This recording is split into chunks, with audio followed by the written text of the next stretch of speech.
Eh bien bonsoir à tous les amis, on se retrouve ce soir pour le débrief de Bosnie-Herzégovine, je pense que ça se prononce comme ça, contre la France. Donc victoire 1-0 de nos bleus. Alors je trouve quand même, on va déjà commencer par ça, par dire quand même que parmi les deux matchs qu'on a eu précédemment, ce match était quand même un poil, un chouïa au-dessus meilleur que les autres quand même. Enfin du moins je me suis moins fait chier. De un parce que j'ai quand même eu une équipe de Bosnie, quand même une équipe bosnienne du coup qui quand même a essayé quand même de jouer, là, qui a proposé du jeu là où vraiment comme tu voyais contre le Kazakhstan et l'Ukraine ça jouait souvent derrière. Alors la Bosnie aussi elle joue aussi derrière, mais là je trouve que ça se projetait beaucoup plus vers l'avant. Du coup c'était un peu plus on va dire c'était un peu plus on va dire plaisant parce qu'on pouvait voir des contres. Parfois tu avais des contres de droite à gauche. Enfin c'était un peu plus mouvementé quoi et ça m'a dit un peu plus. Donc voilà déjà par rapport à ça donc je suis assez content. Donc attends, on va pas tarder quand même, on va pas tarder parce que je vais essayer de faire vite parce qu'il n'y a pas non plus énormément de choses à dire, même s'il y a, il y a certaines choses qui m'ont beaucoup plu, d'autres qui m'ont un peu déçu, enfin quand même qui m'ont même pas du tout plu. Premièrement la compo, donc alors Lloris au cage, à gauche Lucas Hernandez, Pavard, ouais, pardon, défense centrale, pardon, excusez-moi, Varane, Varane Kipembe, donc à droite Pavard, ouais, je vais en parler aussi. Milieu de terrain, Rabiot, Pogba, et du coup là il a joué en 4-4-2 aussi, ça aussi j'ai oublié de le préciser. Donc ouais, donc au milieu de terrain, voilà, les deux centraux, du coup, voilà, les deux relayeurs, voilà, donc Rabiot, Pogba.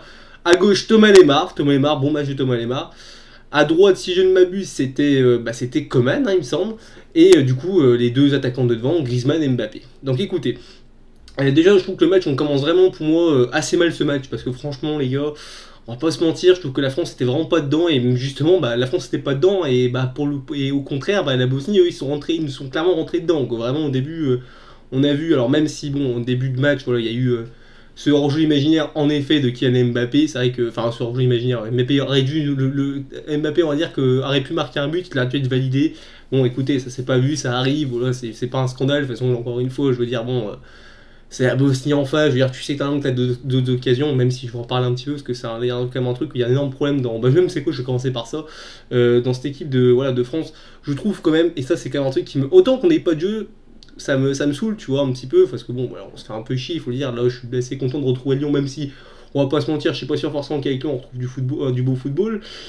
Moi, le gros problème que j'ai surtout avec cette équipe de France, c'est notamment avec un joueur, les gars, c'est Kylian Mbappé, c'est qu'on a beaucoup de problèmes dans l'animation offensive dans cette équipe de France. Comme avec Lyon d'ailleurs, c'est marrant de dire que quand je supporte Lyon, je peux vous dire que voilà, l'animation offensive, c'est compliqué.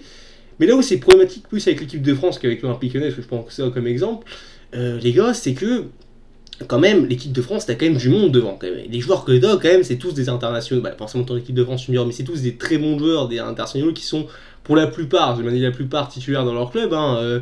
Je veux dire, voilà, bon, Griezmann, c'est un peu compliqué avec le Barça, mais je trouve il revient un peu mieux ces derniers temps. D'ailleurs, très gros match de Griezmann. Bon, Griezmann, j'ai énormément apprécié, et je pense que tous les détracteurs de Griezmann, voilà, vont peut-être un petit peu songer peut-être un petit peu à, voilà, à se calmer un petit peu. Pareil pour Coman que j'ai pas trouvé exceptionnel, alors qu'il devrait apporter voilà, plus de technique. Les marches, j'ai bien aimé, les marches qui gagnent beaucoup de points, et je pense vraiment qu'on a vraiment notre ailier gauche, et c'est assez rassurant, parce que c'est vrai qu'à gauche, à part les marches, je voyais pas vraiment qui tu pouvais mettre d'autres. Enfin, si tu pouvais mettre techniquement justement Coman, ou encore un mec comme Dembélé ou Mbappé. Mais je trouve ça plus rassurant de me dire qu'on peut avoir les marques qui vraiment est capable de redescendre, voilà, de prendre le jeu à son compte, de un petit peu voilà, temporiser. Enfin, c'est un joueur je trouve qui est très bien équilibré, les marques, et c'est un joueur qui est très intéressant à ce niveau-là. Et je trouve qu'on en parle très peu de ce joueur-là, mais franchement dans ce match-là, voilà, j'ai trouvé vraiment bon. Et j'avoue qu'il m'a, je pourrais dire, bluffé, mais voilà, il fait ses matchs, quoi. Il est pas exceptionnel, mais il fait ses matchs et c'est assez plaisant. Donc ouais, pour moi, il y a un énorme problème dans cette équipe de France, dans l'animation offensive, voilà, on l'a vu, et surtout Mbappé, je disais, parce que les gars, Mbappé... Alors Mbappé, ça me fait rigoler, parce que Kylian Mbappé, quand il joue contre l'Olympique Lyonnais, c'est un putain de joueur. C'est franchement, quand il joue contre nous, t'as l'impression que c'est voilà, top 3 mondial, et contre des équipes comme la Bosnie, ou même des clubs en Ligue 1, tu vois, des fois des clubs en Ligue 1 comme Nantes, des trucs de comme ça, Mbappé, il a chier. Vous savez pourquoi Mbappé, il a chier, je pense? Parce que Mbappé, tu te rends compte que ce mec, le problème de ce mec, et c'est là où Mbappé est très limité, c'est que dès que le mec, on arrive, qu'on joue dans un bloc bas, Mbappé il a déjà beaucoup de mal parce qu'il n'arrive pas à jouer dans les espaces. Mbappé c'est un joueur d'espace, faut le dire, et surtout que Kylian Mbappé est un joueur qui ne sait pas faire de différence. C'est-à-dire que ce mec-là, c'est ça où vraiment on peut reprocher des fois à Mbappé, et c'est vrai qu'on peut se dire voilà, que Mbappé aura jamais le niveau d'un Ronaldo ou Messi. Bon, moi c'est un peu normal qu'il ait jamais le niveau d'un Ronaldo ou Messi, parce que ces deux mecs-là sont pour moi exceptionnels, et en effet, on aura beaucoup de mal à retrouver deux joueurs d'un tel niveau. Mais surtout que pour moi, il peut essayer d'en s'en rapprocher, quoi. Il peut essayer de rapprocher de ce niveau-là. Voilà, bon, il a encore le temps, Mbappé. Mais Mbappé, c'est vrai que moi, j'aimerais beaucoup qu'il améliore son volume de jeu. Je ne demande pas qu'il soit très technique ou quoi, mais qu'il améliore un peu son côté, on va dire, voilà, volume de jeu, qui sont un peu plus percutants, parce que c'est pareil, Mbappé, je veux dire, voilà, à part faire des sprints tout droits, parfois, il faut dire qu'il ne fait pas grand-chose, Mbappé. C'est assez triste à dire, mais bon, c'est compliqué, enfin bref, voilà, c'est déjà, moi, c'est Mbappé, vraiment, on m'a vraiment pas plu, et bon, voilà, je dis ça parce que je le mettrais déjà dans mes flottes de base. Sinon, qu'est-ce que par contre, cependant, ce que j'ai beaucoup aimé dans ce match, alors, s'il y a noté quand même la très belle parade de Lloris qui nous sauve le cul quand même en première mi-temps. Mais un mec qui m'a beaucoup plu en première mi-temps, même dans le match au sens de sa globalité, à l'arrivée, mais en deuxième mi-temps. Parce que j'ai beaucoup de choses, on va dire, j'ai pas mal de choses à dire du coup sur la première mi-temps, mais pas sur la deuxième, parce que la deuxième, bon, c'était un peu pareil, on s'est un peu ennuyé aussi. Mais enfin, on s'est ennuyé dans les deux mi-temps, quoi. Mais bon, on va dire que ça bouge un peu plus dans la première. Les gars, c'est Griezmann. Griezmann, franchement, j'ai adoré la première mi-temps de Griezmann déjà parce que Griezmann, mais même le match entier de Griezmann, parce que premièrement, Griezmann, j'ai adoré quand même des fois le nombre de replays défensifs qu'il a fait. On le voyait, voilà. Franchement, un guerrier ce mec-là. Griezmann, on peut dire ce qu'on veut, mais en équipe de France, il déçoit très rarement. Et c'est encore un joueur, franchement, je compte vraiment sur lui. Moi, il y avait une rumeur où il voulait, je sais plus quoi, je pense, mettre fin à sa carrière internationale et tout. Il avait dit ça, enfin, voilà, qu'il voulait, voilà, en gros, prendre sa retraite internationale. Moi, voilà, Griezmann, je comprends pas, parce que pour moi, t'as encore largement le niveau, t'as encore beaucoup de temps pour moi à faire dans cette équipe de France. Il peut tenir, franchement, Griezmann, voilà, en maintenant un niveau convenable, et peut-être en quittant le Barça, parce que c'est vrai que le Barça, je trouve j'ai vraiment l'impression qu'il s'adaptera jamais, et puis même, il n'est pas fait pour moi pour le Barça. Voilà, je pense que Griezmann, il est encore au moins jusqu'à l'Euro 2024, quoi. Je veux dire, voilà, ce mec-là, il a encore pour moi encore le temps de nous donner de bonnes choses en équipe de France, et donc c'est intéressant. Bon, écoutez, à part ça, bon, bah, c'est vrai que j'ai pas d'autre grand chose à dire, hein, voilà, match assez terne encore une fois, à part ce but du coup de Griezmann qui nous permet, voilà, du coup en seconde période de s'imposer, beau but, d'ailleurs, sans beau centre de Rabiot, hein. Alors Rabiot, je trouve pas encore qu'il a fait un bon match, vous savez, moi j'ai un avis sur Rabiot, je ne veux pas de Rabiot de base en équipe de France, moi je comprends pas ce qu'ils font en équipe de France. Je trouve que voilà, je veux pas dire qu'il a fait un mauvais match non plus, mais bon, je dirais pas plus que c'est un top parce que pour moi il a rien apporté de spécial dans cette équipe de France. Comme Pogba, même Pogba ça va pas faire un très bon match pour moi. Mais voilà, c'est vrai que bon, Rabiot c'est bon, je l'admets, il fait une belle passe D, mais à part ça, bon, pas grand chose de Rabiot, comme toute l'équipe d'ailleurs, il y a très peu de joueurs pour moi qui ont brillé. Donc ouais, écoutez, à part ça, j'ai rien d'autre à dire, hein. Écoutez, un match, voilà, victoire 1-0, on retiendra voilà, l'essentiel.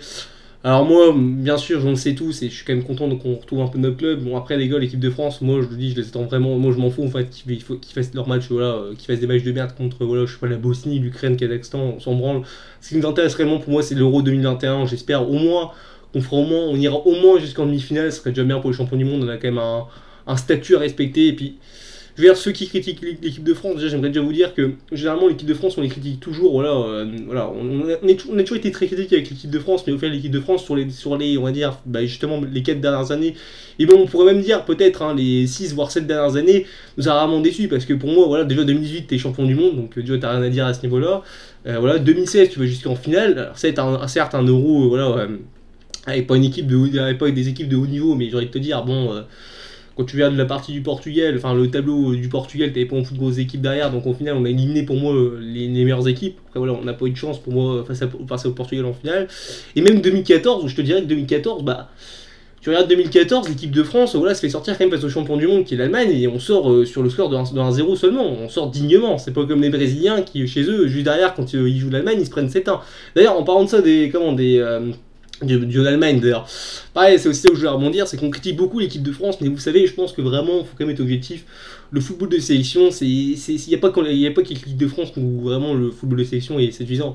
J'ai pas vu le match, je vais pas vous dire voilà, ce qui s'est passé en match, je sais pas si l'Allemagne a bien joué, mais dites-vous que ce soir, l'Allemagne a perdu dans un groupe d'éliminatoires pour la Coupe du Monde face à la Macédoine du Nord. Alors certes, la Macédoine du Nord, il me semble qu'ils sont qualifiés pour l'Euro cette année, première d'ailleurs pour eux.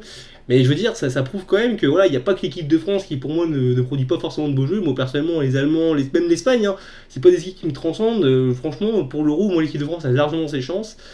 Puis voilà, quoi, c'est tout. Je veux dire, voilà, faut arrêter toujours d'être pour moi toujours pessimiste avec l'équipe de France. Je peux comprendre que on se fait chier, ok. Bon, après les gars, je vais vous dire, voilà, on attendra l'Euro 2021, c'est là qu'on jugera réellement cette équipe de France pour moi, parce que c'est vrai qu'il y a quand même beaucoup de choses à redire ces derniers temps.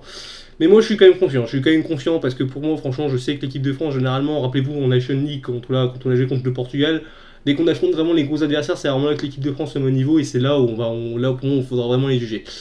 Donc ouais voilà, si j'avais rien d'autre à dire là-dessus. Mes tops du match, bah écoutez, Griezmann premièrement, Griezmann voilà, parce que j'ai besoin de vraiment détailler pourquoi Griezmann, je l'ai dit juste avant. Thomas Lemar, je mettrais Thomas Lemar en top. que voilà, je trouve que vraiment Thomas Lemar, c'est un joueur quand même qui se confirme. Mais en fait, c'est surtout que Thomas Lemar m'étonne, parce que quand tu vois sa situation un peu à Atletico qui est assez compliquée, c'est étonnant qu'il revienne aussi bien, et je trouve ça vraiment très intéressant, et j'espère, je pense vraiment qu'il a pris beaucoup de points sur ces derniers matchs, et ça va être très intéressant de l'avoir pour les prochains, enfin pour voilà, les prochains jeux d'équipe de France, etc. à l'Euro.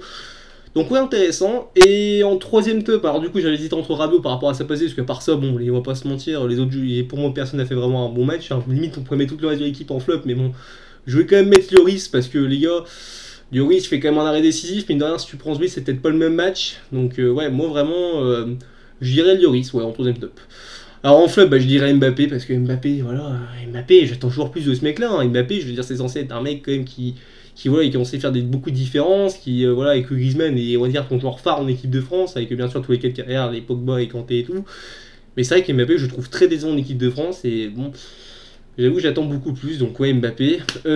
Alors lui, ça c'est pareil, le deuxième flop, Pavard. Pavard, les gars, il faudra vraiment commencer pour moi au regarder ce dossier à se poser aussi des questions sur ce mec-là, parce que Pavard, autant je préfère avoir un Pavard qu'un Dubois, mais les gars, franchement, je pense qu'on peut se permettre de voir des meilleurs joueurs. Je veux dire, les gars, tente au moins un Moukielé, je sais pas, Pierre, il est mauvais, ouais, tu l'appelles plus après, quoi, mais appelle-le au moins une fois pour voir comment il est, quoi, parce que putain, Pavard, moi je vous dis, hein, si en équipe, là, il faut savoir qu'à l'Euro, on a l'Allemagne, le Portugal et la Hongrie, alors en Allemagne, si Pavard se tape le Sané, ça va être assez marrant, même s'il joue dans le même club, après, bon, il pourrait peut-être, voilà, ils se connaissent, donc en soi, il pourrait peut-être, à la limite, analyser son jeu. Par contre, voilà quoi, si quand tu imaginais Pavard face à Cristiano Ronaldo, voilà, même les Hongrois, hein, les Hongrois il me semble qu'ils ont un joueur, qui joue, je sais plus où, c'est Sisbolai, enfin je sais plus comment ça se dit, c'est un truc, je pense que ceux qui, ouais, c'est un ailier gauche, hein, je pense que ceux qui, il me semble, je sais plus où il joue, genre là d'ailleurs, je me rappelle plus du tout, mais voilà, ils ont aussi les Hongrois, il me semble, un beau ailier gauche, donc il faudra faire attention, pour moi l'Euro, Pavard n'est pas forcément rassurant, voilà, des mauvaises relances, ce genre de choses, ça peut coûter cher, donc il faut faire vraiment attention pour ça. Et dernier flop, pareil, j'hésite entre, je mettrais peut-être Deschamps à la limite, ou quand même Coman, parce que Coman j'attends assez plus de Coman par rapport à son niveau, je trouve que Coman revenait bien, et je trouve qu'en équipe de France il est assez décevant pour l'instant, mais bon après ça c'est mon avis. Mais ouais, sinon je mettrais Deschamps, parce que bon, Deschamps, voilà, pour moi, Deschamps doit être capable pour moi, de quand même, au moins, je demande pas qu'on ait du tiki-taka les gars, mais je demande au moins des matchs avec de l'intensité, qu'au moins les mecs, tu les vois qui dominent globalement, parce que les gars, en première mi-temps, il faut comme se dire, à un moment, on s'est fait pas mal bouffer par les Bosniaques, techniquement, ils étaient au-dessus de nous à un moment. C'est pas normal avec l'effectif que tu as en équipe de France, généralement, tu dois, pour tout le respect que j'ai pour la Bosnie, tu dois les bouffer normalement, je dis pas que tu dois leur en foutre 5-6-0, mais tu dois au moins les battre, je sais pas, 2-0, 3-1, enfin ce genre de choses, quoi. Tu dois être au moins être tout largement au-dessus, donc ouais, assez déçu là-dessus. Puis écoutez, à part ça, rien d'autre à dire. Donc écoutez, bon, on se retrouvera du coup. Là, je suis content parce que bon, la trêve internationale est finie. On va enfin revoir notre Olympique Lyonnais qui joue face à Lens, les gars, samedi 21h. Alors c'est assez spécial d'ailleurs. Mais bon, j'ai envie de te dire, moi ça me va aussi. Hein, de toute façon, au moins on les retrouve plus tôt. Ouais, donc écoutez, on se retrouvera pour le débrief de RC Lens, Racing Club de Lens, pardon, face à Lyon, et on espère une victoire lyonnaise, un bon retour. Et ça, c'est par contre l'avantage aussi que j'ai oublié de vous dire. Par contre, l'avantage c'est que par rapport aux autres équipes qu'on a comme concurrents directs, que ce soit l'AS Monaco ou même Paris, même Lille, même si Lille c'est un peu moins quand même, c'est que nous, on avait très peu d'internationaux qui étaient sélectionnés. On avait Depay bien sûr, mais on avait Dubois, mais c'est vrai qu'à part ça, il me semble qu'on n'a pas eu beaucoup d'autres internationaux, si je me trompe pas. Ou peut-être que j'en oublie un, attendez, je réfléchis quand même vite fait. Ouais, non, sinon il me semble que ouais, on n'avait pas d'autres internationaux qui étaient sélectionnés spécialement. Donc ouais, écoutez, c'est bien, on va en revenir avec des joueurs frais. J'espère que là, que la trêve internationale a fait du bien à nos joueurs et qu'on verra dès samedi soir à 21h un bon Olympique Lyonnais pour voilà, toujours lutter, peut-être pas pour le titre. Bon, moi je veux quand même, je crois toujours au titre, même si j'y crois beaucoup moins qu'avant, forcément vous savez pourquoi. Mais au moins s'assurer le podium, c'est au moins ce qu'il faut. Et on est obligé d'aller en Ligue des Champions l'année prochaine, sinon ça pourrait être très compliqué pour la suite. Donc ouais. Donc écoutez, ouais, on se retrouvera du coup à 21h, samedi 21h pour un peu plus tard, j'arrive pas à parler, excusez-moi. On va dire, voilà, vers 23h30, minuit pour le débrief de Racing Club de Lens Lyon. Et jusqu'à là, je vous souhaite voilà, une bonne fin de semaine, et voilà. C'est tout ce que je vais dire. Allez, au revoir.